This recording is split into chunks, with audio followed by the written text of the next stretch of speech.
The ground shook so hard that my teeth rattled, and before I could even stand up straight, a scream tore across the valley that did not sound like it came from any living throat I had ever heard. I dropped my medical bag and looked up at the nesting towers of glass and stone, and I saw smoke pouring out of the highest one, the one where the queen kept her only daughter. My name is Ethan Cole, and 3 months ago I was assigned to a quiet outpost on a world called Yarnith, a planet ruled by a species called the Veil. I was not a soldier. I was a field medic, sent along with a small human delegation to prove that our species could be trusted as neighbors instead of enemies. Nobody told me that trust would be tested on my very first week, and nobody told me it would almost cost me my life. The Veil were tall, elegant creatures, with skin like polished stone and eyes that glowed faintly blue when they were calm. Their society was built entirely around their queens, and each queen carried within her a single prime daughter, a child who would one day inherit her mother's place. Losing a prime daughter was not just a tragedy for the Veil. It was treated as the possible end of an entire bloodline, an entire nest, an entire piece of their history. I had heard stories about the queens before I ever saw one in person. The other alien delegations on Yarnith, traders from 3 different star systems, always lowered their voices when they spoke about them. They said a queen in a calm state was graceful and wise. They said a queen protecting her daughter was something else entirely, something closer to a natural disaster than a living being. I found out they were right on a morning that started like any other. I had been walking toward the trading post with my colleague, a quiet young woman named Megan Price, who handled communications for our delegation. We were talking about nothing important, complaining about the strange taste of the local water, when the first explosion rocked the nesting tower. Megan grabbed my arm so hard it hurt. Above us, black smoke curled into the pale orange sky, and figures in dark armor rappelled down ropes from a ship that had somehow slipped past the orbital defenses. They were not Veil. Their armor was scratched and mismatched, stitched together from a dozen different conflicts, and they moved with the kind of confidence that told me this was not their first raid. I heard Veil guards shouting, saw them running toward the tower with weapons raised, but the raiders were already inside. Alarms wailed across the settlement, a sound so loud it seemed to shake the dust from the rooftops. Then came the roar. It rolled across the valley like thunder trapped inside a living throat, and every single creature nearby froze in place, human and alien alike. I felt it in my chest before I understood what it meant. Somewhere in that tower, the queen had realized her daughter was in danger, and every instinct in her ancient body had just switched from ruler to protector. Megan pulled at my sleeve, telling me we needed to get back to the shelter, and for a moment, I almost listened to her. I want to be honest about that. My first thought was survival, the same as anyone's would be. But then I saw something moving on the balcony of the tower, a small shape being dragged by 2 of the raiders, and I understood that was the daughter, and she was still alive. I do not remember deciding to run toward the tower. I only remember my legs moving before my mind had finished arguing with itself. Megan screamed my name behind me, but I kept going, weaving between panicked traders and overturned carts, my medical bag slapping against my hip with every step.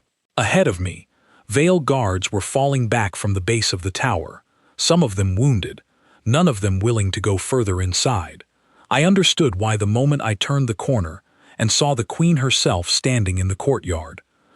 She was enormous, easily 3 times my height, with plating along her arms that looked like living armor, cracked open now and glowing an angry red where her calm blue color used to be. Her daughter lay on the ground in front of her, unmoving, blood the color of dark amber spreading beneath her small body. 2 of the raiders were already gone, not running away, simply gone, and I forced myself not to think too hard about what that meant. The queen was not attacking anymore. She was standing over her daughter, her whole body shaking, letting out a sound that was somewhere between a growl and a cry. It was the most frightening thing I had ever heard, and also somehow the saddest. Every other alien delegate near the courtyard stood frozen at a distance, some with weapons drawn but lowered, none of them daring to take a single step closer. I understood their fear completely. Getting near an enraged queen protecting her child was considered close to a death sentence on Yarnith. I had heard the warnings myself during my very first briefing. Stay back. Never approach a queen in distress. Let her own kind handle it. But looking at the trembling little body on the ground, I did not see a monster's daughter. I saw a child who was dying while the adults around her stood too afraid to help. I have been a medic for 6 years. I have knelt beside soldiers with wounds that should have killed them instantly, and I have learned that hesitation costs more lives than mistakes do. So when I saw that child bleeding out in front of a mother who did not know how to save her, my training took over before my fear could stop me.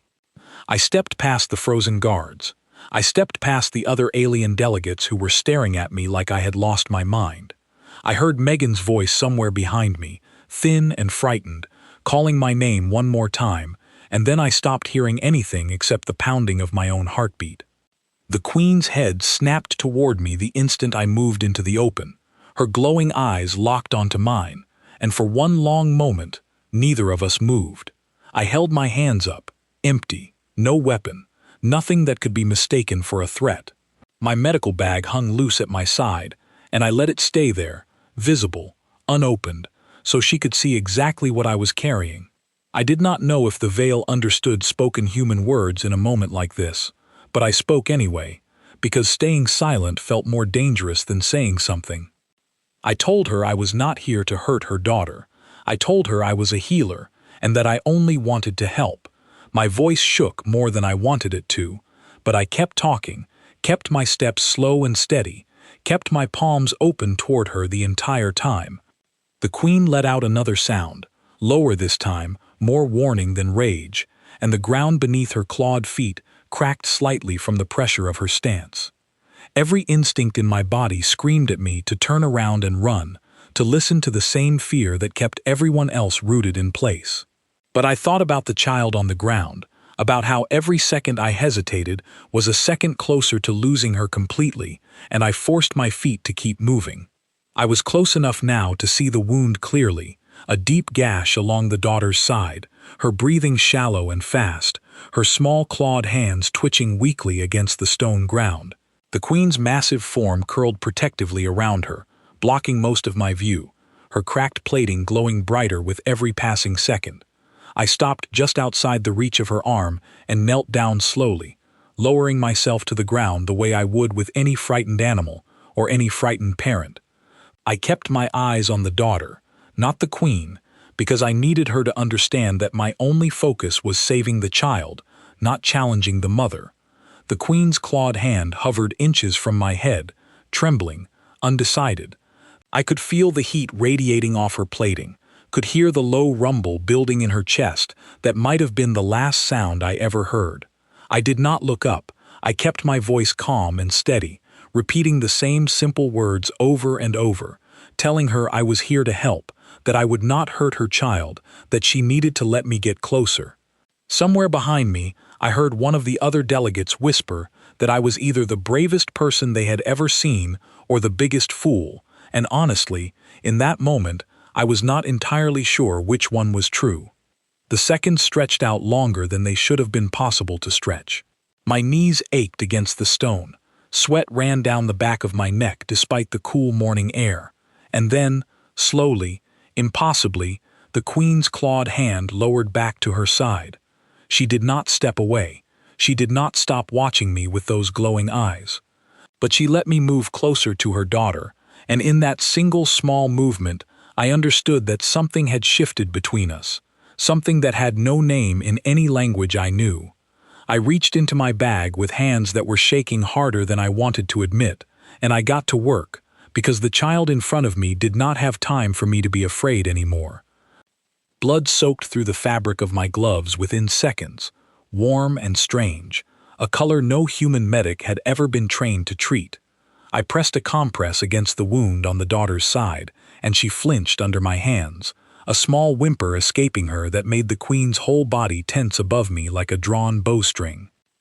I kept my movements slow and deliberate, narrating everything I did in a low, steady voice, even though I doubted the queen understood a single word. I think the sound of my voice mattered more than the meaning. It was proof that I was not hiding anything, that every motion I made had a purpose. The wound was deep, cutting through several layers of what I assumed was veil muscle tissue, and dark amber blood pulsed out with every heartbeat. I had no idea what medicine would work on veil biology. I had no scans, no database, nothing but 6 years of human field training and a body in front of me that was clearly dying by the minute. I made a decision that went against everything I had been taught about treating unfamiliar species. I decided to treat her like I would treat any wounded person, human or not, because underneath the strange skin and glowing eyes, the basic rules of keeping a body alive rarely changed. Stop the bleeding. Keep the airway open. Keep the heart working. Everything else could wait. I pulled out a coagulant patch from my bag, the kind we used for soldiers with deep lacerations, and pressed it firmly against the wound.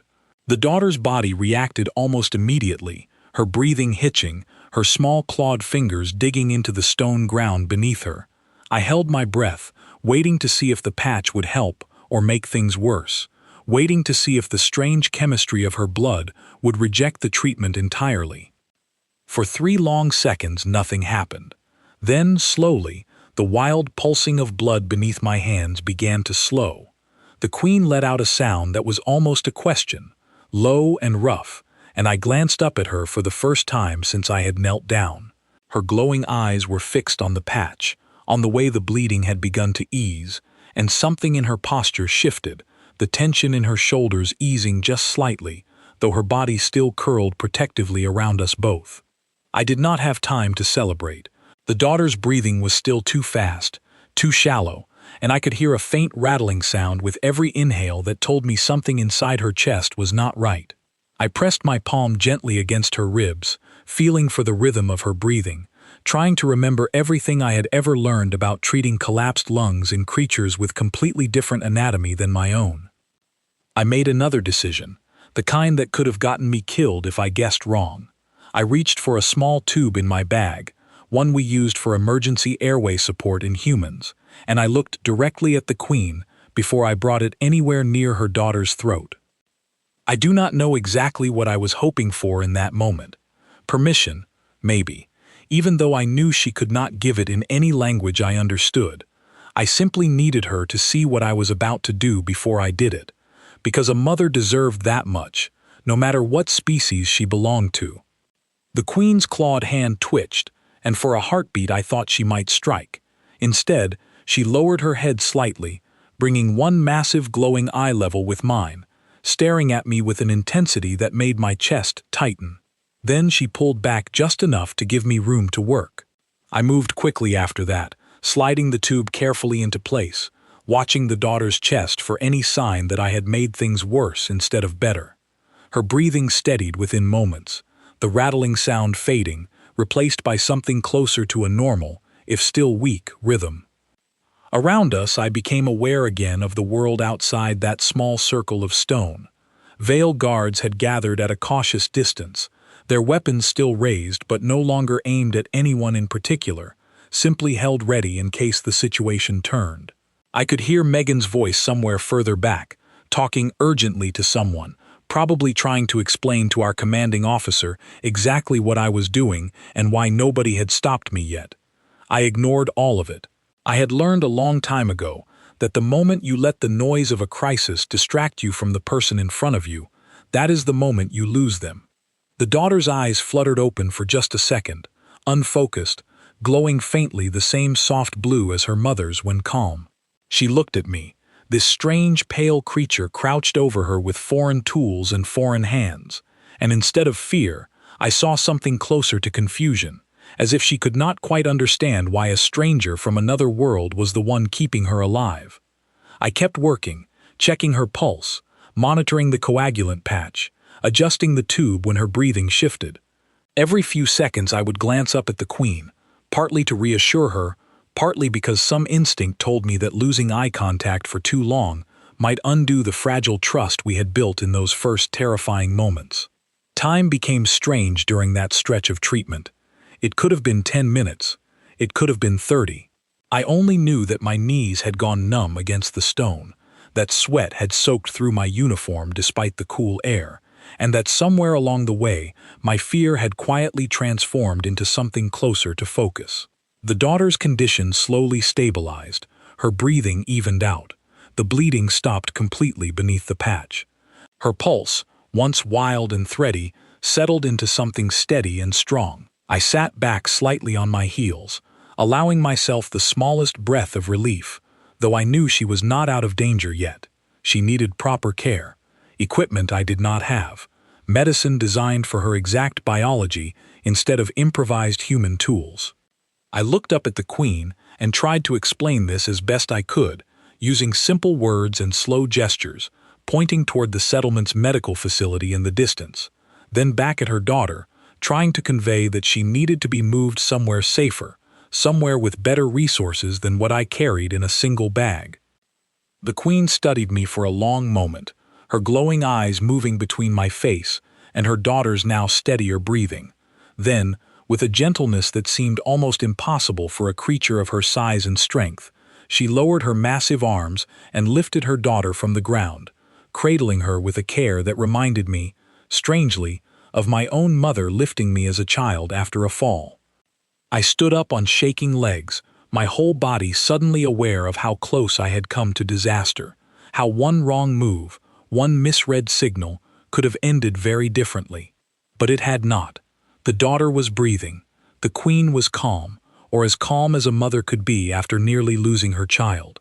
And somehow, impossibly, I was still standing. I gestured toward the medical facility again, and the Queen, cradling her daughter against her chest, began walking in that direction, her steps slow and careful, as if she feared jostling the fragile life she now carried. I fell into step beside her, my bag still open, ready in case anything changed during the short journey. The guards parted to let us through, their weapons lowered now, their eyes wide with something I could not quite name. Disbelief, maybe, or the beginning of respect. I did not have time to think too much about what they were feeling. My attention stayed locked on the daughter's breathing, counting each rise and fall of her small chest as we moved. We reached the medical facility within minutes, and Veil healers rushed out to meet us, their hands already glowing faintly with some kind of technology I did not recognize, tools built specifically for their own biology. I stepped back to let them work, finally allowing my legs to give out slightly as I leaned against a nearby wall, my heart still hammering against my ribs. The Queen did not follow her healers inside immediately. Instead, she turned toward me, her massive form blocking out most of the light from the setting sun behind her. I braced myself, unsure what to expect, unsure if the calm that had settled over her was permanent or simply the eye of a much larger storm. She lowered her head toward me, slowly, until her glowing eyes were level with mine once again. I held my ground, though every muscle in my body wanted to step back. Then she made a sound, low and rumbling, different from the roar I had heard earlier, different from the warning growls during our first encounter. It almost sounded, impossibly, like gratitude. I did not know the customs of her people well enough to respond properly, so I simply nodded, the same gesture I would use with any grieving or relieved parent back home, hoping it would translate well enough across the gap between our two very different worlds. The Queen held that position for a long moment, studying me with an intensity that made me feel like she was trying to memorize every detail of my face. Then, without another sound, she turned and followed her healers into the medical facility, leaving me standing alone in the courtyard, surrounded by Veil guards and alien delegates who were all staring at me like I had just returned from the dead. Megan reached me first, grabbing my shoulders with both hands, her eyes wide with a mixture of anger and relief that I recognized from every close call we had ever survived together. She did not say anything at first. She simply looked at me, checking for injuries, checking that I was really standing there in one piece. I opened my mouth to explain myself, to apologize for running toward danger instead of away from it, but before I could get a single word out, I heard footsteps approaching from the direction of our delegation's outpost, fast and heavy, the unmistakable sound of someone in charge who had just heard something they could not quite believe. My commanding officer, A sharp-eyed woman named Laura Bennett stopped a few feet away from me with her hands on her hips, breathing hard from the run across the settlement. For a moment, she said nothing at all, simply staring at me the way you might stare at someone who had just walked out of a burning building without a single scratch on them. Then she asked me, in a voice tight with barely controlled disbelief, if it was true that I had walked straight up to an enraged queen without any protection, without any authorization, and without telling a single person on my team what I was about to do. I did not have a good answer for her. I told her the truth, that there had not been time to ask permission, that a child was dying, and every second I waited would have made the difference between life and death. Bennett's jaw tightened, and for a moment I thought she was going to relieve me of duty right there in front of everyone. Instead, she let out a long breath and looked past me, toward the medical facility where the queen and her daughter had disappeared inside. When she spoke again, her voice had lost some of its sharpness, replaced by something closer to genuine confusion. She asked me how I was still alive. I did not have an answer for that question either. I only knew that something had passed between the queen and me in that courtyard, something built on nothing more than open hands, a steady voice, and the simple act of refusing to look away from a suffering child. Whether that would be enough to matter in the long run, I honestly did not know. News of what happened spread through the settlement faster than I expected. By the time evening fell, every delegation on Yarnith seemed to have heard some version of the story, each one stranger and more exaggerated than the last. Some said I had fought off the raiders myself. Some said I had spoken to the queen in her own language. Others whispered that I must have some kind of hidden power, because no ordinary being could survive standing that close to a queen mid-rage. I tried to correct the wildest rumors when I could, but honestly, exhaustion caught up with me faster than my patience did. By the time I made it back to our outpost that night, my hands were still shaking slightly, and I could not tell if it was from fear, adrenaline, or simple relief that everything had ended the way it had. Megan found me sitting outside the outpost, staring up at Yarnith's strange double moons, both of them casting a pale silver light across the quiet settlement. She sat down beside me without a word, and for a long while neither of us said anything at all. Eventually she broke the silence, asking me what had gone through my mind in that courtyard when I saw the queen standing over her daughter, glowing with fury, every instinct in the settlement telling everyone to stay far away. I thought about the question honestly before answering. I told her that I had not been thinking about the queen at all in that moment. I had been thinking about the child bleeding out on the ground in front of her, and how nobody else seemed willing to help simply because of how frightening the mother looked. I told her that fear had never stopped me from treating a patient before, and I was not about to let it start that night. Megan was quiet for a long moment before she admitted that she had been certain I was about to die. She said watching me walk toward that courtyard had been one of the most terrifying things she had ever witnessed, worse even than the raid itself. I did not know what to say to that, so I simply sat with her in silence, letting the cool night air settle around us, grateful for a moment of quiet after a day that had asked far more of me than I had ever expected to give. The following morning brought a summons I had not anticipated.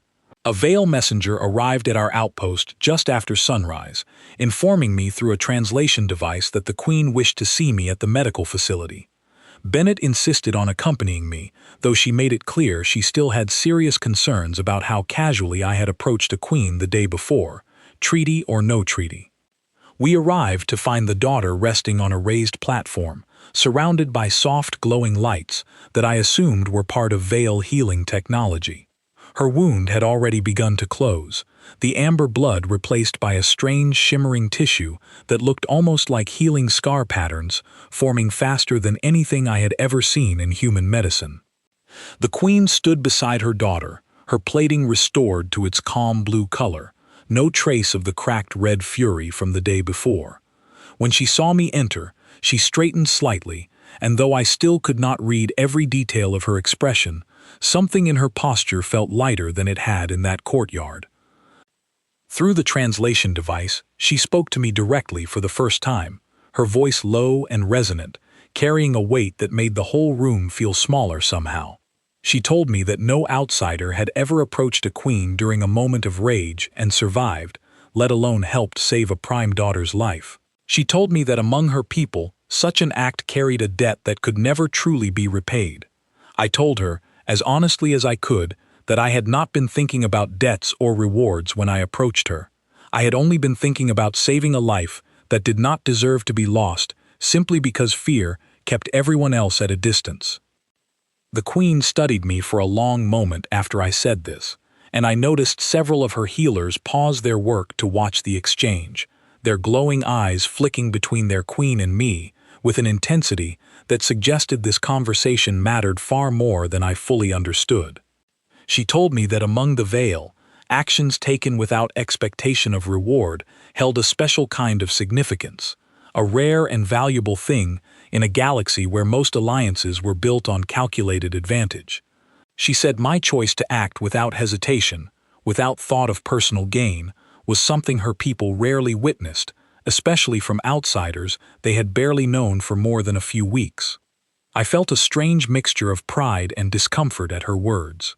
I had not acted out of some grand belief about representing humanity or building alliances. I had simply done what any decent medic would do when faced with a dying patient. But listening to her speak, I began to understand that my simple choice had somehow become something much larger than I had ever intended. Bennett, standing quietly beside me throughout this exchange, finally spoke up, asking the queen what this meant for the relationship between our two peoples moving forward. It was a fair question, one I had been too overwhelmed to think of myself, still caught up in the strange weight of standing face to face with a being who commanded such power and fear across the entire region. The queen's answer surprised both of us. She said that she wished for closer cooperation between her people and the human delegation, specifically requesting that human medical knowledge be shared with her healers, and that human representatives be given greater access to Veil settlements moving forward. She said trust, once earned through such an act, was not something her people gave lightly, but once given, it ran deep. I could see Bennett's mind working quickly behind her carefully controlled expression, weighing the political implications of what the queen was offering. An alliance with the Veil, even a modest one, would be a significant achievement for our small delegation, the kind of diplomatic success that could shift the balance of trust across the entire sector. Before either of us could respond properly, the queen turned her attention back to her daughter, who had begun to stir on the platform, her glowing eyes fluttering open for the first time since the healers had brought her stability. The daughter looked around the room slowly, taking in the unfamiliar faces, before her gaze settled on me, the strange pale creature who had knelt beside her in that courtyard the day before. She said something softly in her own language, too quiet for the translation device to catch clearly, but the queen's posture shifted at the sound, something that almost looked like relief passing across her features. She turned to me and explained that her daughter was asking who the stranger with the healing hands was, the one who had stayed even when everyone else had run. I did not know how to answer a question like that in a way that felt adequate, so I simply told her my name and that I was glad she was safe. It felt small compared to everything that had happened, but it seemed to be enough, because the daughter's glowing eyes softened slightly, and for the first time since the raid, I saw something that almost resembled a smile pass across her unfamiliar features. What none of us knew yet, standing in that quiet healing room filled with soft light and cautious hope, was that the raid on the nesting tower had not been a random act of violence. It had been the opening move of something far larger, something that would test the fragile trust being built in that room far sooner than any of us expected. 3 weeks after the raid, a masked figure cornered me outside the trading post and warned me, in a voice distorted by some kind of vocal scrambler, that I should have let the child die. I stood frozen for a moment, my heart pounding, before the figure vanished into the crowded market as quickly as they had appeared, leaving me with nothing but a cold feeling settling into my stomach and a warning I could not ignore. I reported the encounter to Bennett immediately, and her reaction told me everything I needed to know about how seriously she took the threat. Her face went pale, and she called an emergency meeting with the rest of our delegation before the sun had even finished setting that evening. In the weeks since the raid, everything about my life on Yarnith had changed in ways I never expected. What had started as a quiet assignment on a distant border world had transformed into something far more complicated and far more dangerous than I had ever imagined when I first volunteered for this posting. Word of what happened in that courtyard had spread far beyond Yarnith itself. Traders carried the story to neighboring systems, exaggerating certain details with every retelling, until versions of the tale reached ears I never expected to hear about it. I began receiving messages from other delegations across the sector, some curious, some skeptical, a few openly hostile, all of them asking the same basic question: how had a human walked into a queen's fury and lived to tell the tale? The Veil themselves treated me differently now, in ways both large and small. Guards who once eyed our delegation with suspicion now nodded respectfully when I passed. Healers at the medical facility began inviting me to observe their techniques, eager to exchange knowledge the way the Queen had promised weeks earlier. Even ordinary Veil citizens, going about their daily lives in the settlement, would sometimes stop and stare, whispering to each other in low voices as I walked by. I found the attention uncomfortable at first, unused to being seen as anything other than an ordinary medic doing his job. But slowly, I began to understand why my actions had mattered so much to the Veil, and why the story continued to spread across the sector with such urgency. The Veil had built their entire reputation on being untouchable when it came to protecting their young. For centuries, that reputation had kept pirates, raiders, and rival empires at bay, none of them willing to risk provoking the fury of an enraged queen. My actions in that courtyard had shown the entire region something new, something that unsettled more than a few powerful factions across the sector. It showed that trust, patience, and genuine compassion could accomplish what weapons and warnings never could. Not everyone welcomed this revelation. Certain trading factions, ones that had long profited from the fear surrounding the Veil, saw the growing bond between humans and queens as a direct threat to their interests. If the Veil began trusting outsiders more freely, if human medical knowledge began strengthening their healers, the delicate balance of power across the sector could shift in ways that threatened profitable arrangements built over generations. I did not learn any of this immediately. It took weeks of careful investigation by Bennett and the rest of our delegation, piecing together fragments of information from cautious informants and suspicious shipping records, before a clearer picture began to emerge.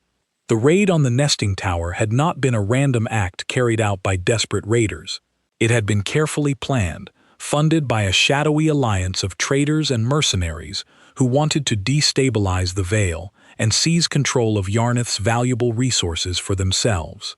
The masked figure who had threatened me outside the trading post was, as it turned out, only a small piece of a much larger operation. Bennett's investigation revealed connections stretching across 3 different star systems, involving a mercenary leader named Voss Draven, a man whose reputation for ruthlessness stretched back decades across a dozen different conflicts. Draven had orchestrated the original raid, hoping to weaken the Veil by eliminating their next queen before she could ever inherit her mother's power. My interference had ruined that plan completely. Learning this information changed something in me.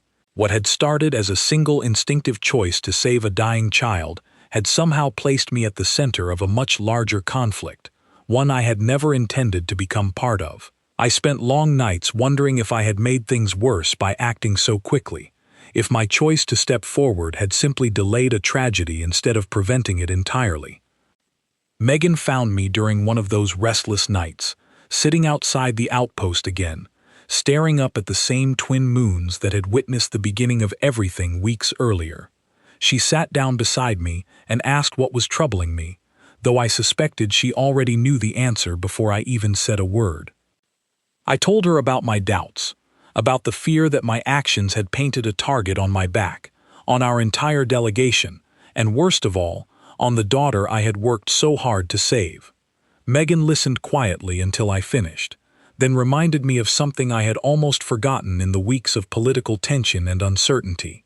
She reminded me that the daughter was alive because of what I had done, and that whatever came next, that single fact would never change. Her words helped, though the uncertainty never fully left me. Over the following days, our delegation worked closely with Vale leadership to strengthen the settlement's defenses, sharing what intelligence we had gathered about Draven's operation and preparing for the possibility that he might attempt another strike, bolder and better prepared than the first. The Queen herself requested another meeting with me during this tense period, and I found myself once again standing before her in the same medical facility where her daughter had first opened her eyes after the raid.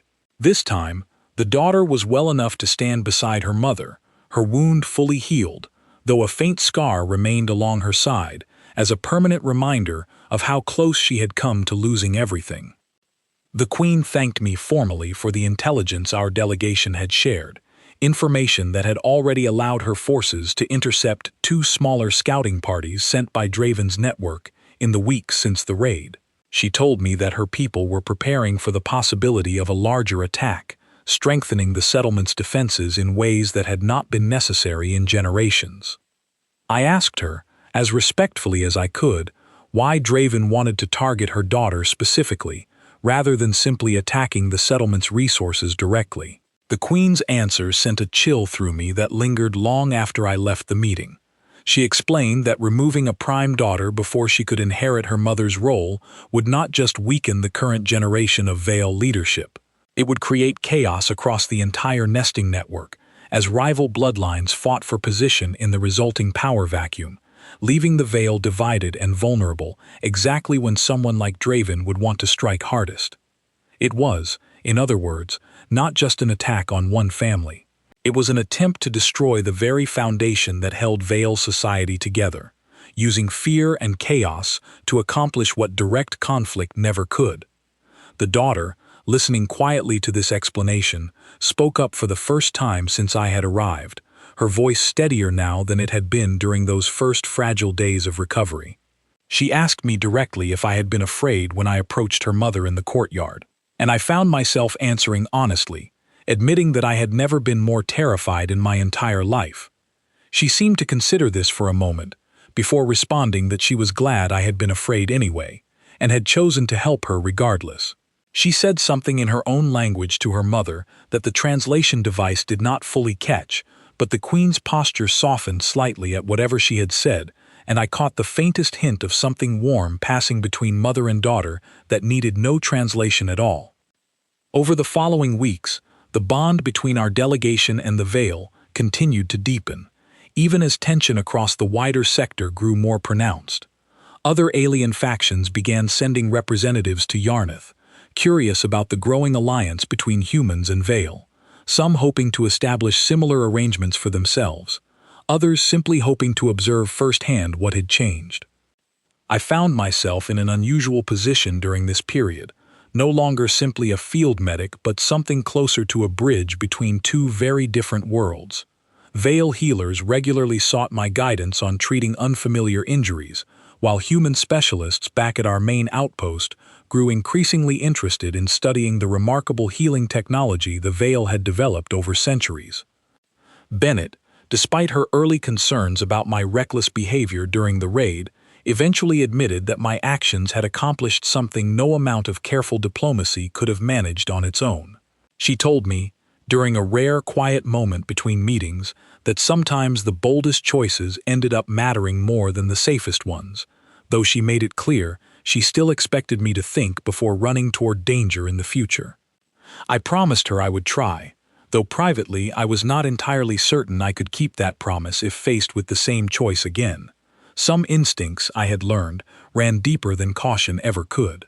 Meanwhile, the threat from Draven's network continued to grow more serious with each passing week. Bennett's intelligence gathering revealed that he had begun assembling a much larger force somewhere beyond the settlement's border, drawing mercenaries and disgraced soldiers from across the sector with promises of wealth beyond anything they could earn through legitimate means. His first attack had failed because of a single unexpected variable, a human medic willing to walk toward danger instead of away from it. His next attempt, everyone agreed, would not make the same mistake twice. The Queen began preparing her people for the possibility of open conflict, strengthening her forces and reinforcing the settlement's defenses with a determination that reminded everyone exactly why the Veil had maintained such a fearsome reputation across the sector for so many generations. But even her considerable strength, I began to realize, might not be enough to face what Draven was building without help from allies willing to stand beside her when the moment finally came. I did not know it yet, standing in that quiet medical facility watching the Queen and her daughter prepare for a battle none of us wanted, but the choice I had made weeks earlier in that smoke-filled courtyard was about to be tested in ways far greater than anything I had faced so far. Every alarm in the settlement screamed at once, so loud and sudden that I nearly dropped the tray of supplies I was carrying across the medical facility. Outside, the sky lit up with streaks of orange fire as ships descended through Yarnith's atmosphere in numbers I had never seen before.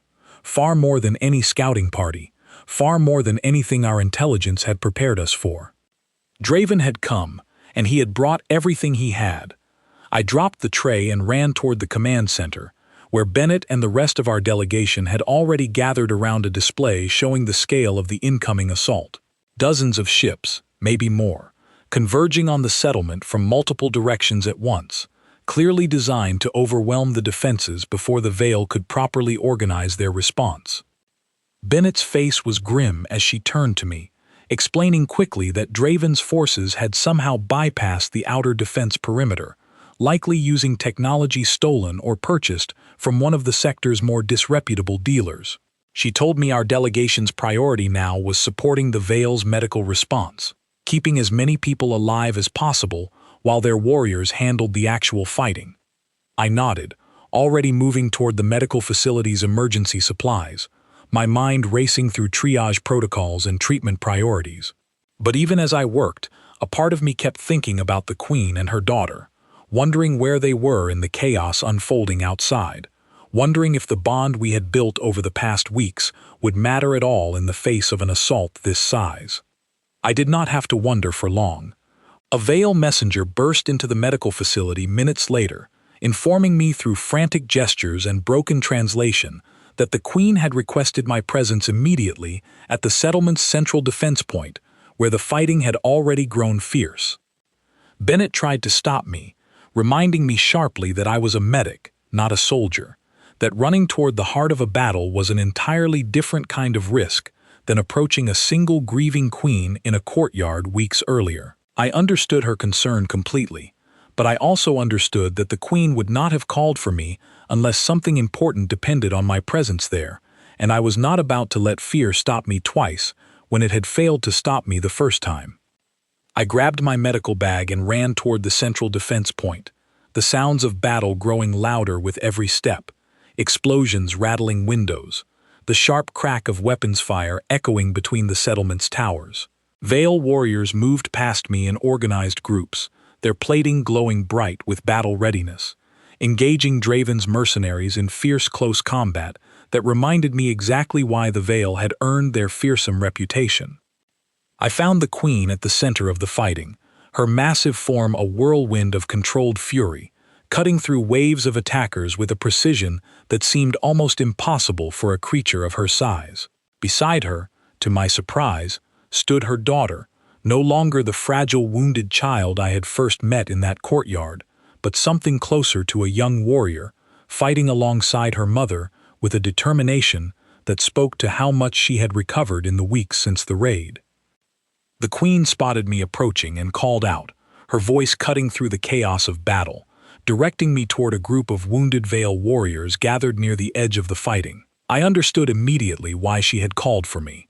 Her people were falling faster than her healers alone could treat them, and she needed every available hand working to keep her warriors alive long enough to hold the line against Draven's overwhelming numbers.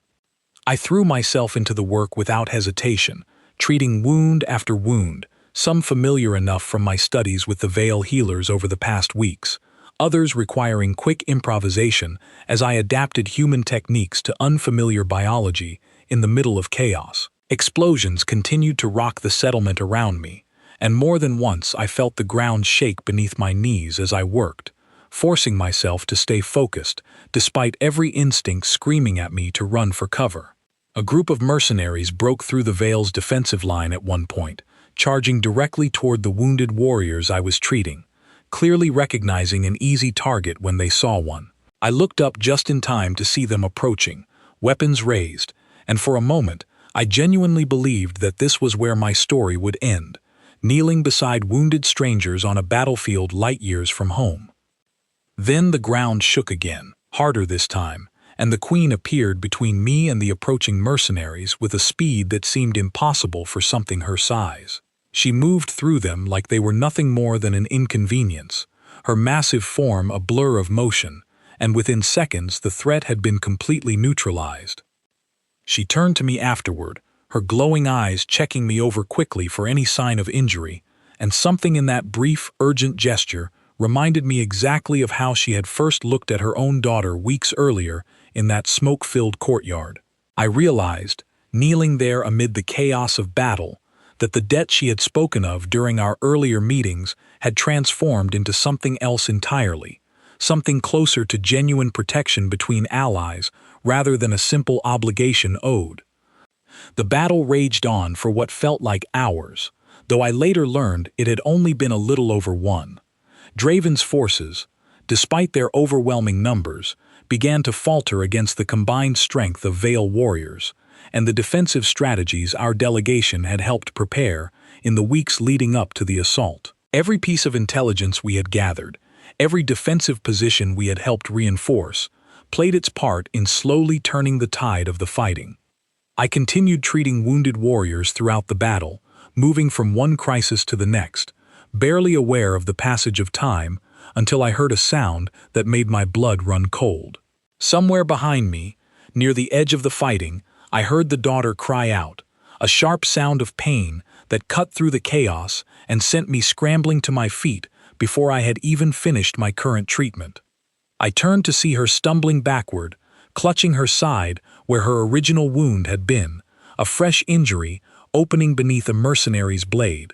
The Queen, still engaged with a group of attackers several meters away, had not yet noticed her daughter's fall, too focused on the immediate threats surrounding her own position to see what was happening behind her. I did not think. I simply moved, sprinting across the battlefield toward the fallen daughter, dodging past fighting warriors and scattered debris, my medical bag bouncing hard against my hip with every stride. The mercenary who had struck her turned toward me as I approached, weapon raised, clearly recognizing an opportunity to eliminate the human who had caused so much trouble for their operation over the past weeks. I had no weapon of my own, nothing but my medical bag and years of training that had never prepared me for direct combat, but I kept running anyway, because stopping was never an option I was willing to consider, not with the daughter's life hanging in the balance for the second time since I had arrived on Yarnith. Just as the mercenary raised his weapon toward me, a shape moved impossibly fast from the side, and the Queen appeared between us, her massive form absorbing the blow meant for me without any hesitation at all. I stumbled backward in shock, watching as she dealt with the attacker in a single swift motion, before turning immediately toward her daughter, her earlier fury now mixed with something that looked unmistakably like fear. I reached the daughter's side moments later, already pulling supplies from my bag, assessing the fresh wound with hands that had grown steadier with every treatment I had performed that day. The Queen knelt beside us both, her earlier battle fury replaced entirely by the same desperate protectiveness I had witnessed during our very first encounter weeks earlier. I worked quickly, applying pressure, stabilizing the wound with techniques I had refined during weeks of exchange with Vale healers, techniques that combined the best of human field medicine with knowledge specific to Vale biology. The daughter gripped my arm tightly as I worked, her grip strong despite her pain, and I found myself speaking to her the same way I had spoken to her mother in that courtyard so long ago, steady and calm, promising her that she would be all right. The wound, though painful, proved far less severe than her original injury, and within minutes I had it stabilized enough that I felt confident she would recover fully with proper follow-up care. The Queen watched every movement I made with an intensity that told me exactly how much this moment mirrored the first time we had met, though this time there was no hesitation in her posture, no uncertainty about whether to trust the stranger kneeling beside her child. Around us, the sounds of battle began to shift, the chaotic clash of weapons replaced gradually by shouts of retreat, as Draven's forces, having lost their element of surprise and facing a defense far stronger than they had anticipated, began pulling back toward their remaining ships. I caught a glimpse of Draven himself in the distance, shouting orders at his retreating mercenaries before disappearing into one of the last ships to lift off from the settlement's outskirts. The battle was over, though the settlement bore the scars of what had happened, scorched buildings and cracked stone marking where the fighting had been fiercest. But the Vale had held their ground, their nesting tower still standing, their queen and her daughter both alive and, more importantly, both safe. In the days that followed, the settlement slowly began the long process of recovery, rebuilding what had been damaged, treating the wounded, and mourning those who had been lost in the fighting. Our delegation worked closely alongside Vale healers throughout this period, the bond forged in that first courtyard encounter now strengthened by everything we had endured together during Draven's assault. The Queen requested one final meeting with me before I eventually returned to my regular duties within the delegation. This time, not in the medical facility, but in the reconstructed courtyard where everything between us had first begun weeks earlier. Her daughter stood beside her, fully recovered from her second wound, her scar now joined by a smaller one that would serve as another permanent reminder of the battle they had survived together. The Queen told me, through the translation device that had become such a familiar presence during our exchanges, that Draven's network had been significantly weakened by their failed assault, though she doubted this would be the last threat her people would ever face. She said the alliance between our two peoples had proven its value far beyond anything she could have imagined when I first knelt beside her daughter in that same courtyard, and she formally requested that our delegation's presence on Yarnith be extended indefinitely, with expanded cooperation between our medical and defensive forces. I told her, honestly, that I would be glad to stay, that whatever had begun on that first terrifying morning had grown into something I genuinely valued, a connection that went far beyond the original mission our delegation had been sent to accomplish. The daughter stepped forward then, addressing me directly for the first time without her mother speaking on her behalf. She told me that she remembered very little from the day of the original raid, the pain and fear having blurred most of the details into a confused haze. But she said she remembered clearly the moment she first opened her eyes in the medical facility and saw a stranger's face watching over her, waiting patiently for her to wake, unwilling to leave her side despite everything that had happened. She said that memory had stayed with her through everything that followed, through her recovery, through the battle we had just survived together, and that she considered it the beginning of something she hoped would last far longer than either of us could yet imagine. I found myself without words for a moment, standing in that same courtyard where I had once knelt in terror beside a dying child, now standing instead beside a young survivor who had fought bravely to protect her own people. The distance between those two moments felt enormous, and yet somehow it had all happened within the span of a few short months. Word of what happened on Yarnith continued to spread across the sector in the weeks that followed, the story of the battle joining the earlier tale of the courtyard rescue, cementing a reputation for humanity that I had never intended to create through a single instinctive choice. Other delegations began reaching out with renewed interest, curious about the alliance we had built, some hoping to establish similar bonds of trust with the Vale and other powerful species across the region. I did not think of myself as any kind of hero throughout all of this.